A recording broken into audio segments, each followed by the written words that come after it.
seize the moment. All right, Madelaine, what's up? Welcome to the show. Oh, thank you so much for having me. It's so weird to be like on the other side of a Yeah. podcast. I bet. Yeah, you have your own podcast going, right? How long have you been doing that for? You know what? I just had to do the math today because somebody asked me, and I am so on Monday I release 103 episode, so I'll be Wow. 2 years and like 2 weeks from now. That's pretty cool. Pretty cool. What's the experience been like? Why did you decide to do a podcast? You know what? I like to network with people and I want to like learn from other people. So it's kind of a learning experience. B, it gave me a reason to reach out to people like that I wanted to talk to that like in our industry or somebody who's like really well known. Hmm. But it's kind of hard to like reach out just to be like, "Hi, you don't know me and I'd like to know you. Like, can we talk?" So I found like the podcast kind of helped like from a networking piece where I could be like, "Hey, I have this great podcast. I love the work that you do. I'd love to talk to you about your work." And then it kind of allows me to build a relationship that I don't know I would have had the opportunity if I wasn't doing Hmm. a podcast. Um, yeah, and I like talking to people, interviewing, learning new things. So I was like, okay, let's run a podcast. And I knew that at some point in time I was going to be running some online courses and online programs. So I figure, part of it would be like building an audience, visibility, credibility, because I jump into the conversation. So kind of like showcases some of my knowledge, Hmm. while also showcasing other people's knowledge. So it's been a fun learning journey. Yeah, I'm excited. I just started mine, so I'm excited to see where it kind of takes me. Yours is pretty focused on like physio and what your area of expertise is, right? Or does it branch out? Actually, surprisingly, it's very, very broad. So like the podcast is living a better life, right? And because I practice from a biopsychosocial model, I understand that there's so many facets to like health and Yeah. wellness. Yeah. And I didn't want to limit myself to certain types of topics. Hmm. I wanted to be able to eh, talk about and interview other people with expertise in like sleep, in mindset, in diet, naturopathic medicine, acupuncture, like so really it's like living a better life. How do we live better mentally, physically, spiritually in a modern world? So I Yeah. kept it really broad and certainly, you know, there's been moments where it's been super physio heavy, just by like the nature of the connections that I'm making or the suggestions Hmm. that other people are making for guests. But I would say, it has a large variety of different topics, all related to basically like, how do we live better? Yeah, that's really really cool. I admire that because that's kind of what I'm going for as well. Like just networking with people, trying to learn from others, right? Because you and I have similar backgrounds in schooling because we went to school together, so we learned similar things, and obviously we kind of branched out to our own area of expertise. But yeah, there's so many other people that know more about sleep and nutrition and all these other things that it's very interesting to learn from them, and then it's nice for our audience to also like learn from those experts as well. It's pretty cool. um Yours is just audio, or do you do video too? Just audio. Yeah, I'm finding the video is very time consuming. You know what? It's because so I had a like Facebook live show that was running every week and it was a video. It was much shorter than my podcast. It was like 20 minutes. Hmm. And then I would upload it to my YouTube channel. But I was sort of like thinking about myself as a consumer. And I was Hmm. like, I commute. I really, I have a young child. Like, I don't have time to sit necessarily and watch a video. Yeah. So I was like, okay, you know what? I'm gonna basically take something similar from my video and bring it into the podcasting audio realm, which you know when I think back to the two, I think I gained more traction. There are a few podcasts that I did record video and then I just put that on my YouTube channel because they were like sort of specific, or I was like trying to show something, or Mm, the person requested the video part. mhm. So there's the possibility. I don't know how people sit and watch Joe Rogan's podcast for 3.5 hours, but like people do. Yeah, So it's a thing, but it was just like one extra thing that I was like, it's just so much easier to like give my tech person the audio and like away yeah, you go. exactly, exactly. Um, do you, before COVID, obviously, did you do them in person or did you do like this kind of thing? You know what?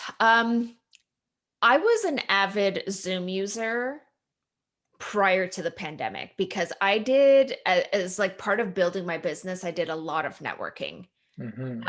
So I would be part of all sorts of different networking groups, and I would meet for coffees, right? So drive to one location, and I like to be early. Like I don't like being late. Hmm. And I always want to like plan for traffic. So I would show up like 15 to 25 minutes early. Then I'd do my hour meeting. Then I'd have to go to another place, leave room for travel. I'd get like 3 meetings in one day. And I'm like, where did my day go? I was Oh like, God, this is yeah. clearly inefficient. Like I can't, like, my time's too valuable to Hmm. be wasting in commutes. So I actually started setting up Zoom meetings to do networking, and I had been Hmm. doing using Zoom. I have colleagues that I run a physio mastermind with, and we were using Zoom. So Zoom was already so much like already in what I do. Um, Pre-COVID. So when COVID hit, it wasn't it, I didn't have any learning curves. Let's just put it that way. Like I was already quite familiar with video and how it would work.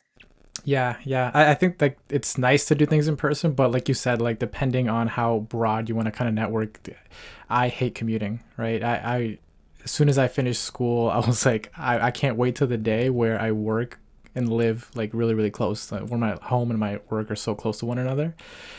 Just because of that. Like I remember taking the bus to school or like just driving from Toronto to McMaster every once in a while, and I was just like, man, like this is time I could be sleeping, I could be training, I could be like doing something more valuable than just sitting in the car, right? So yeah, that's pretty cool. It's pretty cool. So for those people who don't know you, what's you practice physiotherapy, obviously, but what's your area of expertise? Yeah, so my area of expertise is predominantly pelvic floor rehabilitation. And yeah, I support men and women because not every pelvic floor physio supports men's pelvic health, but I pretty quickly in my like training career knew that I was going to open that up because it is an underserved group Hmm. for various reasons, Hmm. and not every female, like, let's just say it as it is. It is a predominantly heavy female based kind of niche, I would Yeah, say. Like most yeah. pelvic health physiotherapists are female. There are a few men. I'm not saying there aren't, but they're kind of harder to find and come by. Hmm. So I felt it would be important to support men. And yeah, so pelvic health it is. Yeah, there's this idea I think that like the general population is just like, oh, pelvic health is very like you need to have a big problem, and it's only tailored to like females, right? But when you really look at the research, like everyone I think could benefit from it, right? Everybody has a pelvic floor. Yeah, exactly. Men included, right? But the thing is with men, you know I find that you know they don't necessarily have to think as often about their pelvic floor as women do, right? Because Hmm. we have menstruation, and we have birthing and pregnancy and menopause. We sort of have like life events that kind of Hmm. forces us to think about there Hmm. more often than men. But certainly it is a challenge when a male starts to experience some sort of symptoms or has a prostate surgery. They're not usually as connected It's like, I have a pelvic floor. And Yeah. it's like, yes, you have muscles there and we need to use them effectively. So, this is where it becomes really helpful to get that one-to-one guidance of like, how do I connect? It's more difficult when, you get handed a piece of paper and Hmm. and it says like do a pelvic, and it's so much more than just a pelvic floor squeeze, right? Like people think a Kegel is just like, oh, I'm gonna squeeze and hold for like ever and ever. I should be gripping through my pelvic floor throughout the day to prevent leaks. And that's not in fact what pelvic floor muscle contractions are about. Like there's posture and there's breathing and there's, different muscle groups to activate. Like there's so much stuff that goes into Hmm. ensuring that the pelvic floor is in its optimal, range of motion, strength, endurance, speed. So there's so many different considerations that I don't Hmm. know that a piece of paper can answer all of that. Yeah, I 100% agree. I mean, it's not my area of expertise, but I know that. I mean, the way that you talk, it makes me think about just something as basic as the like the midline, like TA activation, for example. It's like, yeah, you could just like do some belly breathing and brace your core, but that's like just the bare minimum. And especially when like I deal a lot with athletes, for example. It's like, okay, you could do like bird dogs, but that's only going to take you so far if you want to go and squat 200, 300 pounds. Like you need to make it a little bit more functional, right? A little bit more lifelike. And I'm assuming it'll be the same thing for pelvic floor, right? Yeah, there's a lot of, coordination that happens, like coughing and sneezing, right? How do we, support the system with heavy lifting, right? Like there's, I'll say women who are lifting heavy, right? CrossFit, Olympic lifting, that are peeing their pants, right? Um, Yeah, it's a big thing with skipping. A lot of female athletes with skipping, they'll be like, "Oh, I kind of pee. I feel like I'm peeing myself," you know? yeah, yeah. And the pelvic floor needs to be able to move range of motion. It needs to rebound. It needs to be strong and flexible. And we do oftentimes see even young athletic women experiencing pelvic floor dysfunction, like no pregnancy aside, like no Mhm. pregnancies, no history of pregnancies, dancers, swimmers, gymnasts, trampolinists, they're so strong everywhere, right? But I just don't know if anybody's talking to them about like, well, what about your pelvic floor too, right? Because it's part of our core. So you can say brace your TA, which will give you, I guess, some movement of the pelvic floor because the two are like they sort of co-contract. It's usually pelvic floor followed by the TA within a few seconds. Mhm. Um, but accessory muscles only work so far, right? But learning actually how do we strengthen, how do we ensure that our muscles are prepared for the type of load that we're going to be providing our body, right? Like you wouldn't Mhm. deadlift 150 pounds without kind of preparing your body, like working your way up to that, right? As similarly, like it's a muscle just like any other muscle. Yeah. Yeah, I think something that gets overlooked is a lot of people talk about strength, right? They're just like strengthen your core, strengthen your pelvic floor and stuff like this. But I think what you're trying to describe too is like the skill aspect of it, like understanding how to, when to, how much, how little, how quickly kind of thing, which takes a lot of practice, right? And I think a lot of guidance, right? Mm. Most of my clients, like when they first start out, they're like, man, I really have to think about it. And I'm like, yes. And I like tell them, I'm like, this is the part of the protocol where you are going to use like you're going to use a lot of brain power. But think about it like to learning a new instrument, Yeah. right?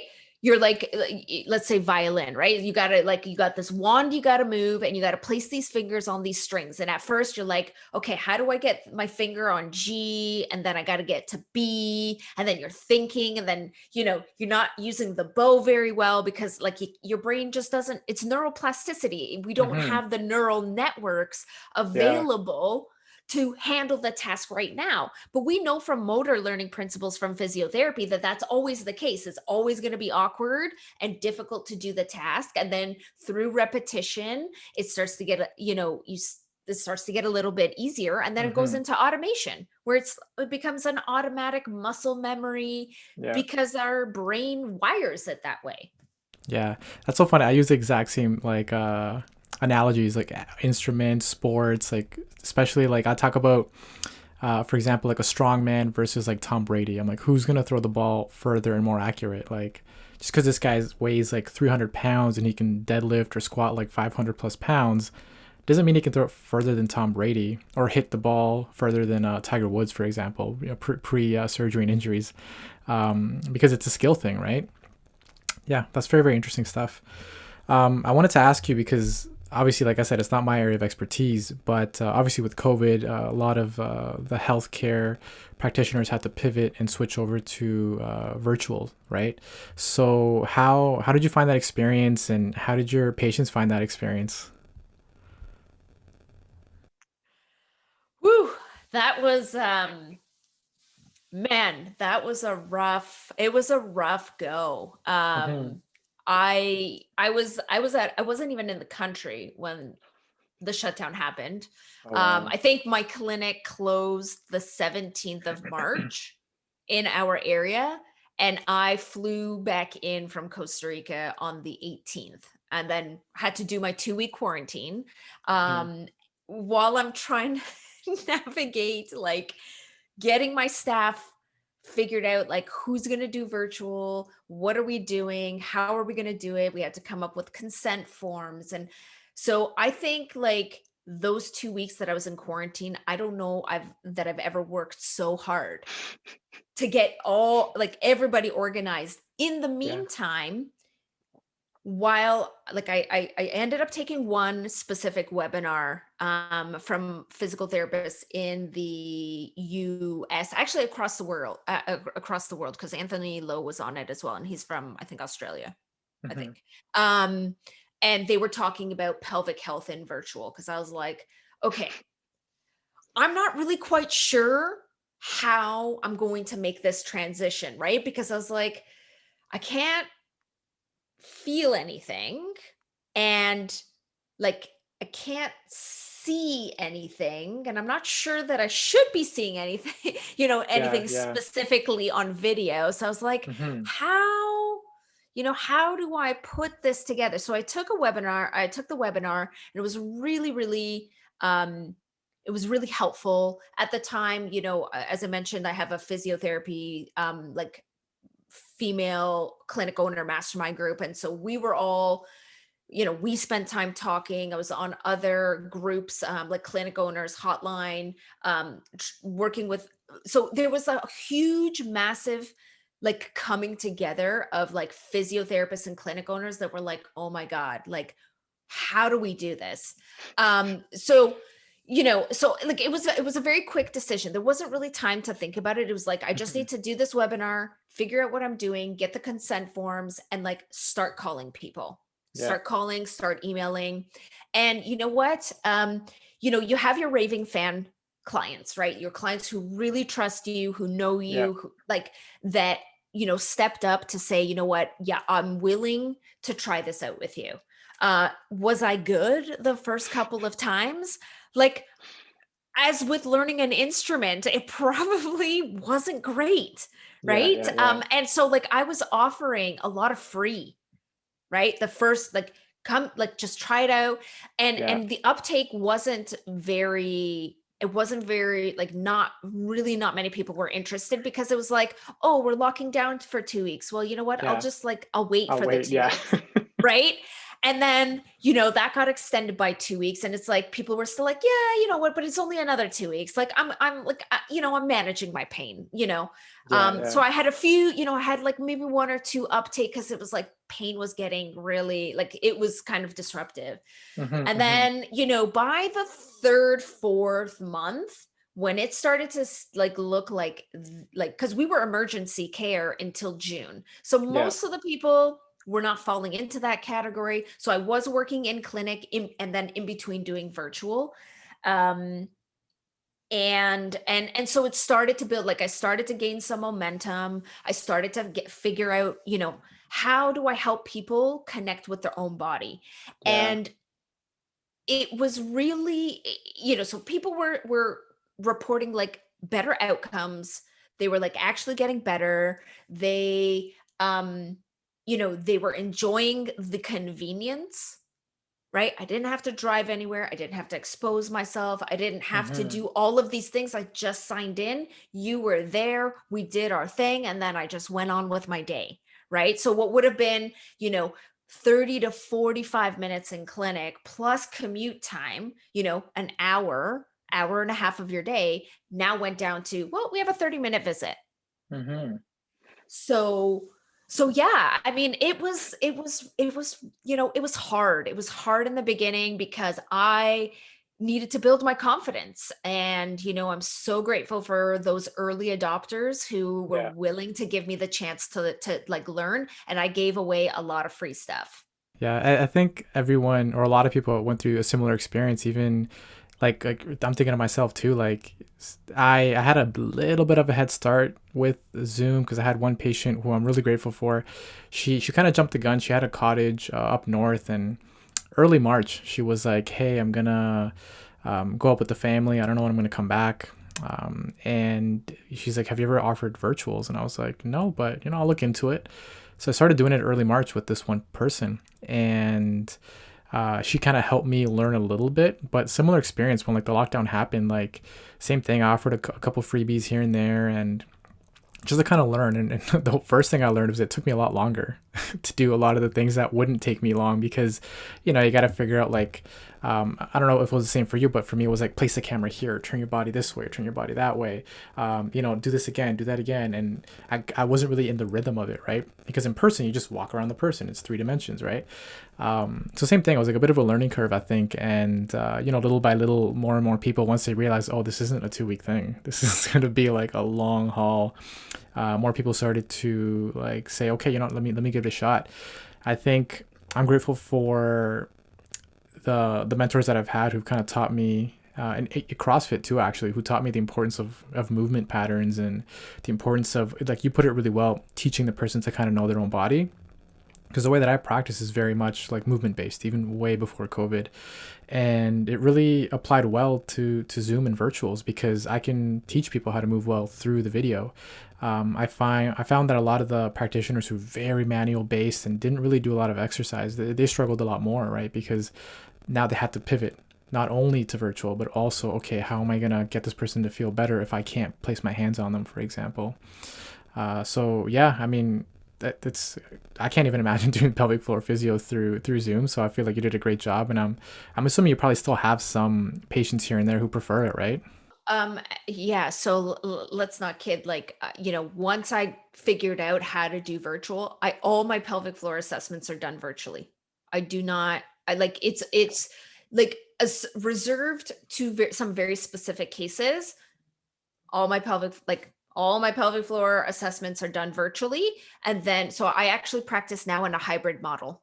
I, Mm, so, um, you know, assessment will be virtual, in-person visit, follow-up, because you have to understand, like my assessments are an hour. The first 35 minutes is like my history taking. yeah, so important, right? Like they don't need to be in clinic for that, Mm-hmm, right? mm-hmm. I do some assessment and they get homework, right? So it kind of gives, I really feel that it gives people an opportunity to try to connect with what it feels like to be in their own body. Yeah.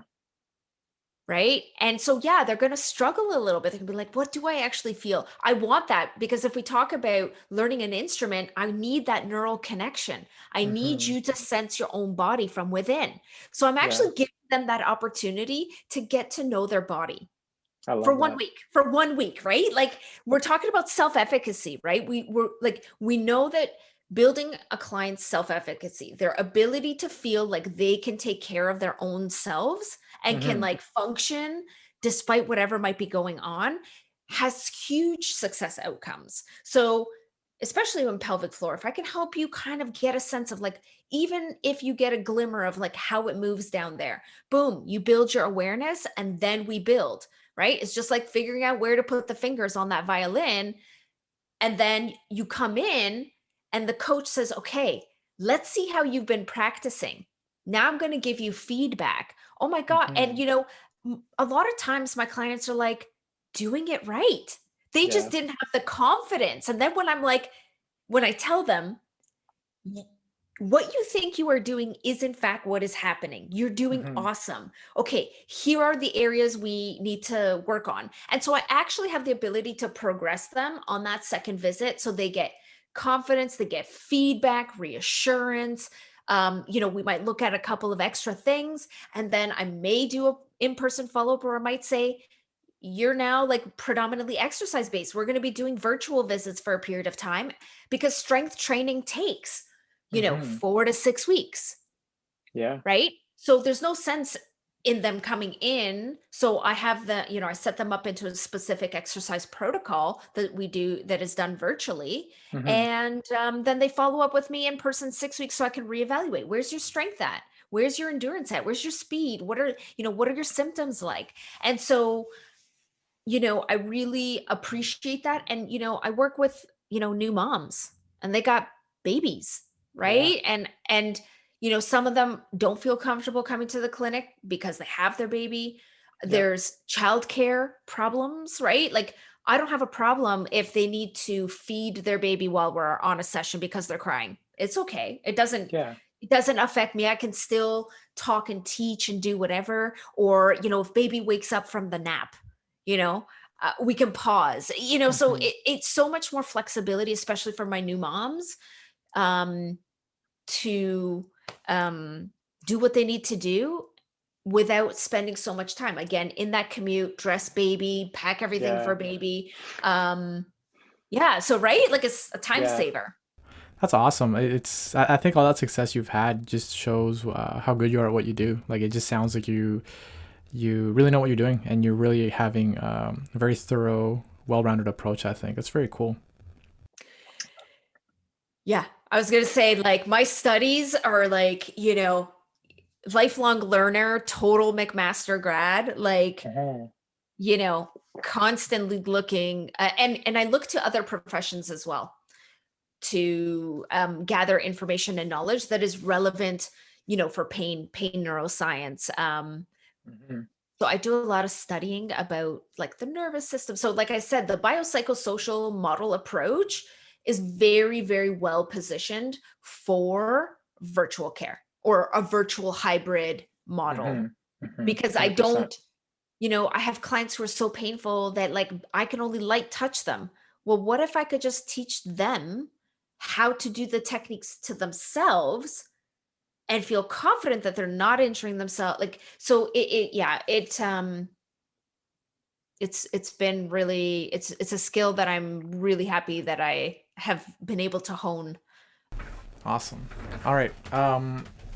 I'm curious how much of this comes from your jujitsu background. Like, how long have you been doing jujitsu for? Oh, so I started at Jocelyn's, I think in 2008. I started with kickboxing because I wasn't quite confident enough to step into jujitsu. I wanted to kind of build my strength, kind of meet some people because I knew jujitsu was going to be contact, very close contact. And there were no girls. Yeah, it's not a lot of girls. Right? Like there weren't any girls for quite some time because when I started in the beginner classes, there was literally no girls. When I finally moved up into the more advanced classes, there was a female in the advanced classes, and then her and I started to partner because we're about the same size. Hmm. Obviously she was more skilled than me, but that was okay because I was willing to learn from her. Hmm. Yeah, so I think I kind of really stepped into it probably like end 2008, early 2009. I was training hard in the beginning, and then we got accepted to McMaster for the physiotherapy pro. Actually, that's where I met Eric. Yeah. I Yeah. Eric. actually met him in jujitsu. I heard him talking about getting accepted into McMaster, and I was like, I pointed at him like, you. I'm like, did you just say that you got into McMaster physiotherapy? He's like, yeah. And I'm like, so did I. That's so cool. I'm like, you are now my new best friend. Um, and so I found it very difficult to Yeah. keep Yeah. up with it Yeah. while doing physio school. So I kind of slacked off Hmm. for about a year and a half. Mm. Um, then I came back, then I was training for a while, then I got pregnant, so then I had to stop, and then I had to wait to Mm-hmm. recover. And like I was so gung ho about my recovery early postpartum. I was like, listen, like you need to get back. Like you've been off for a year and a half. Now you've been off for another year and a half. Like you need to get back on the mat. So I actually rehabbed my own pelvic floor to make sure, like, because I can't think about peeing my pants while somebody's trying to break my arm. Yeah. They don't mix well, and we had to do jumping jacks as part of our warm up. And I'm like, I can't go back Mm-hmm. until I can do my jumping jacks without peeing my pants. Mm-hmm. Um, Mm-hmm. yeah. So I've been doing it for a while. That's really cool. Oh, I was just gonna say, and thankfully my husband's a black belt, so now I don't Oh, have to like not do it. We have mats literally in our living room, so we that's have now awesome. our own dojo. That's really cool. I wish it's funny, like in hindsight, now that like I'm really deep into like things like CrossFit and I started doing jujitsu just before the pandemic, like man, I wish I discovered this when I was in my 20s. Like man, it's just such a good learning tool. Like I think sports in general, it's something that's so useful. This is why I asked you this question, is because I feel like as a beginner, you just get your ass kicked, right? In jujitsu, as a beginner in CrossFit, yeah, you just get your ass kicked, right? And there's something about just getting beat that makes you humble and helps you realize, okay, it's okay to get beat and it's okay to learn from this, right? You have to use it as a learning opportunity. You could just go sulk in the corner and cry about it, or learn from it and then grow from it and get better and better, right? That's one of the things I value a lot about the martial arts, and for me, CrossFit. That's really what I'm really deep into. What belt do you have, or what level are you? Yeah, so the belting goes like white, blue, purple, brown, black. So I'm still in blue. I was like set to like the pandemic year, like I was gonna grade. And I call the purple belt my like elusive belt, like every time I'm like so close to it, it just like nudges itself further away from me, like with the school breaks and the pregnancy break, and then and now the pandemic break. But don't worry, when I get back on those mats, I will not be a blue belt. My husband and I are like, I don't know, for whatever reason, we just like got some videos and we just figured out how to make our training click. And now the two of us are like literally every day, 30 to 40 minutes, like we are That's awesome. drilling and like learning. And so I now have like a system. So Mm-hmm. we bought it like instructional videos that follows a system. Now for me, and I think this is like a McMaster thing as well, it's just like the way that I learn is Mm-hmm. like I can't learn a move in isolation, Yeah. because then I don't understand the move in the context of the greater picture. Yeah. But when you give me like information from the big picture and then bring it down and then show me how one thing transitions into another, right? Like you can't just learn like pathophysiology of like rheumatoid arthritis and then like 4 months later learn the signs and symptoms. It just it makes it so difficult Mm-hmm. Mm-hmm. to bring it together. So I finally feel like I've found a system that makes sense to my brain. And so I'm really excited when this thing is over to step back on the mats. Yeah. Yeah. Yeah. Same And then here. get my Like, belt. yeah, I'm such a newbie. Like, I still don't know very much, but I was so captivated by it. My partner's the one who, it's funny enough, she dragged me into CrossFit at first, and then she went into weightlifting. And then maybe after a year of her doing jujitsu, she's like, "You should probably try this out. It's pretty cool shit." And I've never done a lot of martial arts, and I went to a class, I watched it. They had some books on like the history of jujitsu, and I started reading it. And I was like, "Yo, this is pretty cool stuff." And then I started to take some classes, and then I started to watch UFC because I never used to appreciate it. I used to just watch and be like, "Oh, this is kind of dumb. These guys are just beating the hell out of each other." And then once I started to do jujitsu, I was like, "Oh, okay. Like this is like very artful. There's like it's like human chess is what they kind of refer to it as, and it's just so good for your brain to like learn these skills and just feed off one another. How people flow off one another, and it's like human chess. You know what I mean? It's just really, really cool stuff. So I'm also excited to kind of get back into it. Do you feel like you learned some stuff in jujitsu that you apply to life, or like how like I mean, whew, Talk about like put your ego at the door, right? I mean, it's still hard, like, there's still some really hard days where just like things are not clicking and you're like, oh, I want to give up. As with anything in life, things are going to be hard, especially new things, right? Like people quit so close to like getting it. You know what I mean? They're Yeah, just, yeah. if you just took those like 3 extra steps, like you'd be there. So I like I mentally recognize that, and like as I'm working with my husband trying to figure out like how to make these moves, and I keep saying to him, I'm like, look, our nerves, they're like they're coming toward each other, like they're soon, I'm like, in 3 days from now they're gonna wire together, and then we're gonna like neuroplasticity our brains with movement. He's just like, why do you got to be so nerdy? And I'm like, I Yeah, can't yeah. help it. That's so funny. Yeah, so I'm like, this is why we can't get the move, because our muscle and our like nerves have no pathway for it. And it's Yeah. just like, if you've ever seen, I don't know if you've ever seen the YouTube videos of like how actually the axons move toward each other. Like it's Super just like the cool. cool. And so I think of that in my head, and I think about like, you only fail if you quit. Yeah, yeah. And like today is hard and like tomorrow's going to be easier. So it's mental toughness, right? Not only Yeah. that, but I also feel like I probably have a higher pain threshold, right? Because it's so physically like, it takes so much energy, and you Mm-hmm. have this little Mm-hmm. injury and then you have that little injury.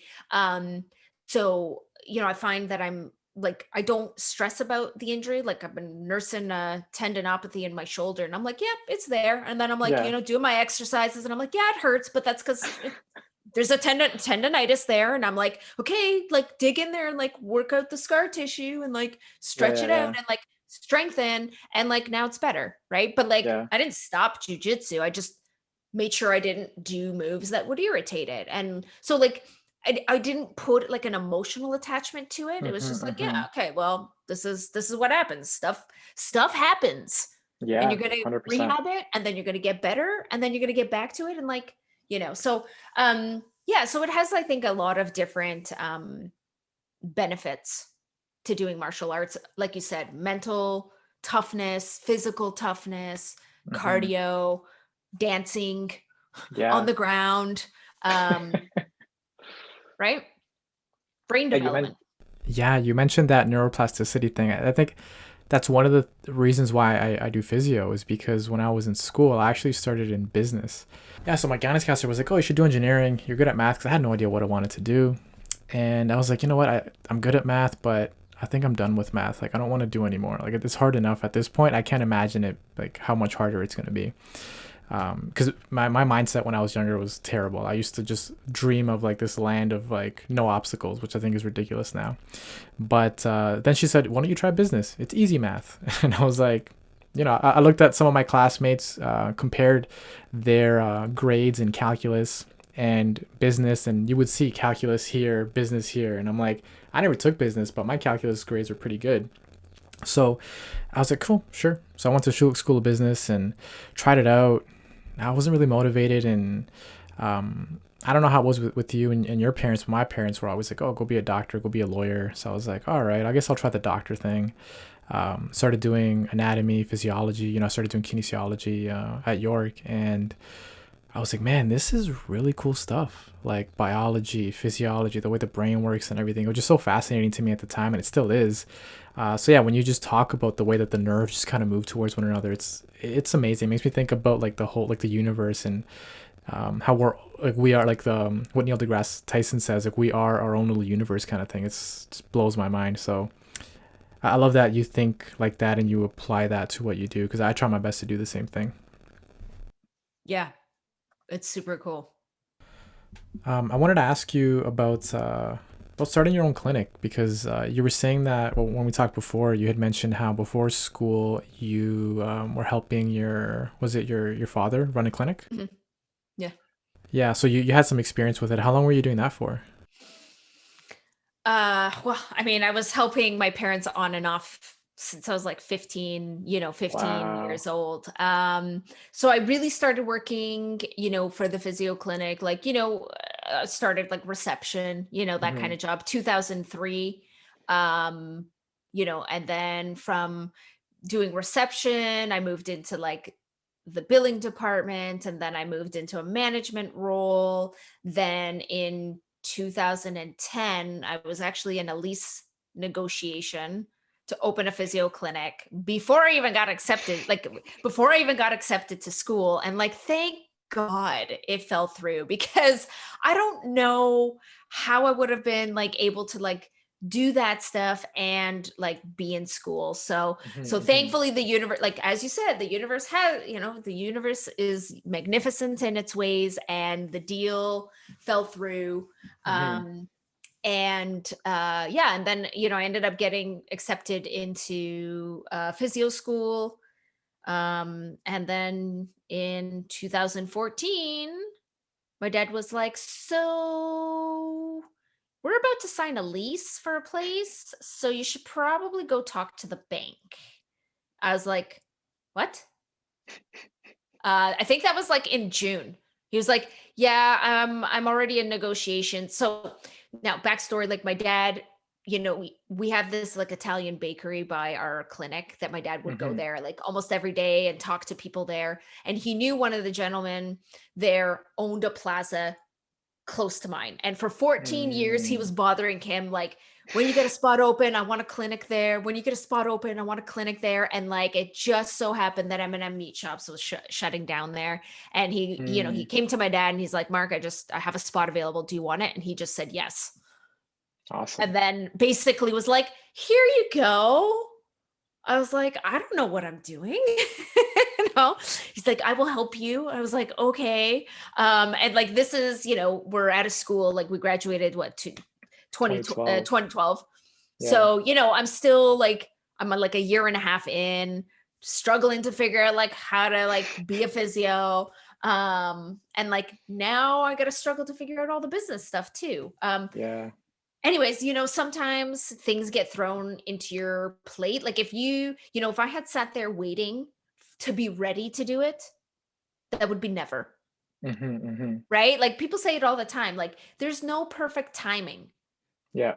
right? If it's like, if you want to do it, you need to just do it. Like, because the thing is unless you're put in that pressure of getting it done, you're not going to Hmm. find this, like, you're not going to find the solutions that you need. You're not going to figure out how to, like, you're not going to start solving problems you don't have, Yeah, right? Like, exactly. how am I going to market? How am I going to find clients? How am I going to design the clinic? Like, none of those things just, you cannot necessarily plan those things in advance to Hmm. be like, okay, now I'm 100% ready to open this clinic.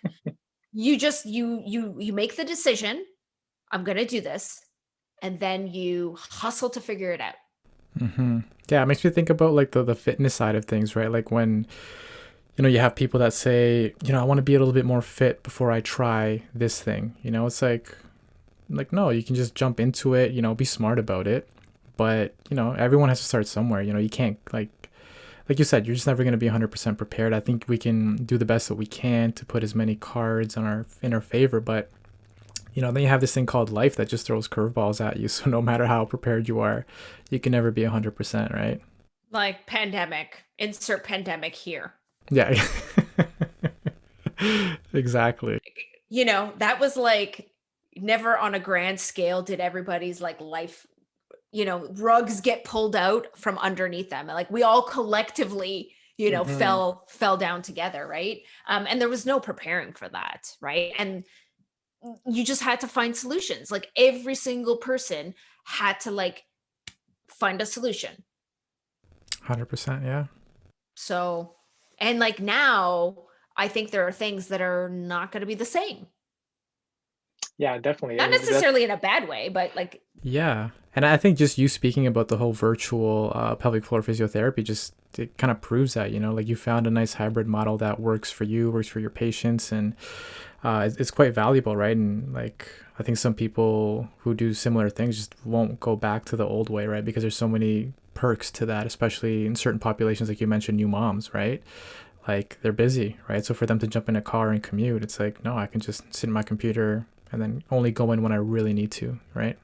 yeah. when you need that specific advice or things aren't kind of progressing the way they need to, so I think it's utilized, like, me having to do a doctor's visit to get a prescription for a UTI. Like, before, what would have to happen is, I would have to wake up and get to the doctor's office before it opens to be first in line for the walk-in clinic. Mm-hmm. Otherwise, 2 hours.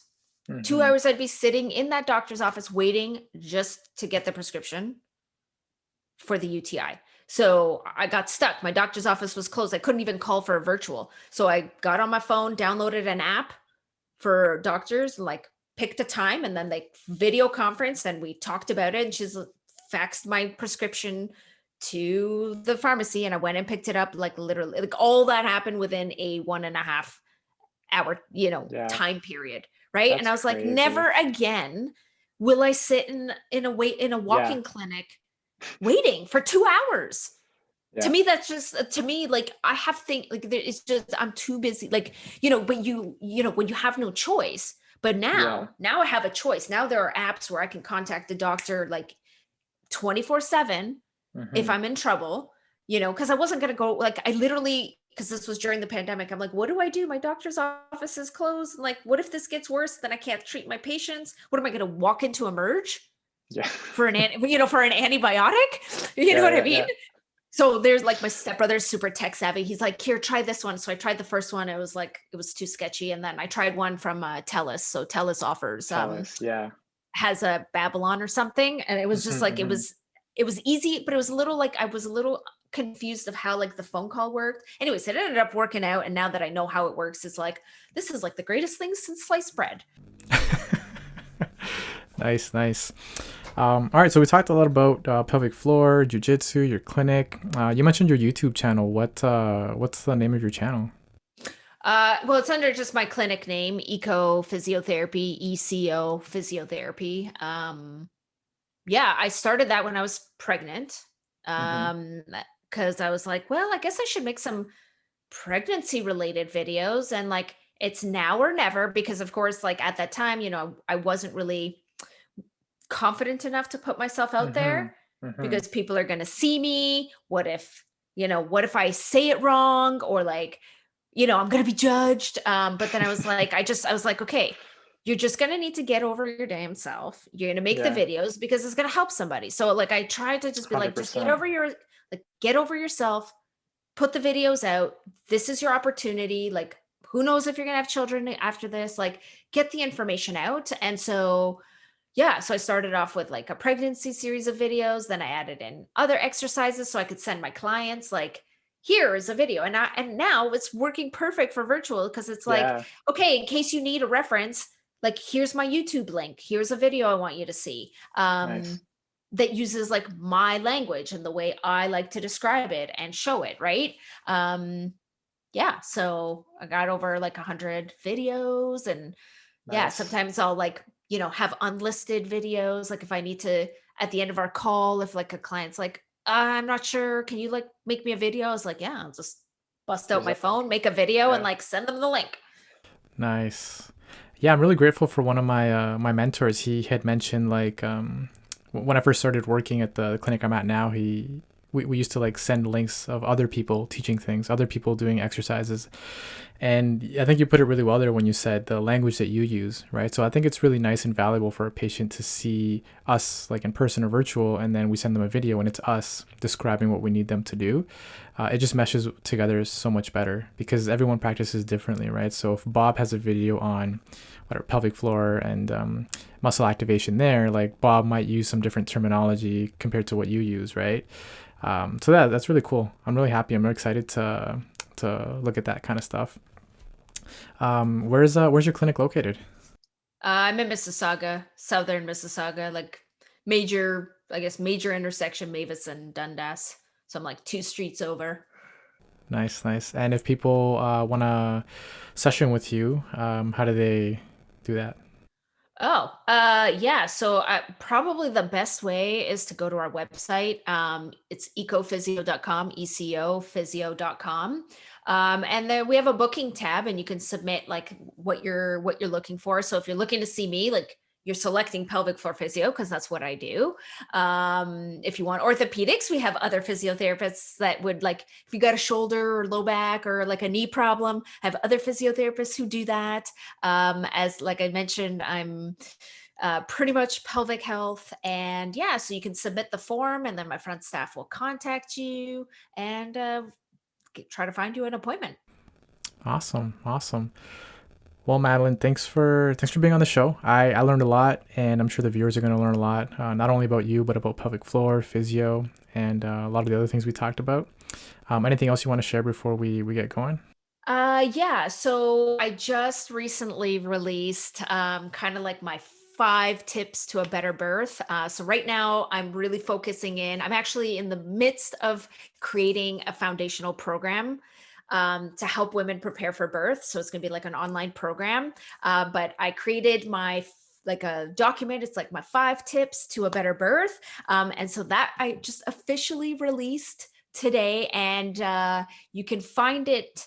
And can I send you the link for people to be able Yeah, to click it later? Yeah. I'll 100%. say Yeah. I'll say what it is, but I'll send you the link as well. It's Hmm. courses.ecophysio.com/better birth. It's kind of a mouthful, but like I told my stepbrother, I'm like, can you make it simple? Because otherwise it was gonna be like courses.eco.234 blah, blah, blah, blah. And I was like, can you Yeah. make it like an easier link? So courses.ecophysio.com/better birth. And you can download my 5 tips to a better birth. So that's Awesome. new and exciting and very upcoming. Awesome. Awesome. Thank you for sharing that. I'm sure a lot of people are going to benefit from that. I had such a great time chatting with you. Thank you so much again for your time and being on the show. Awesome. Thanks for having me.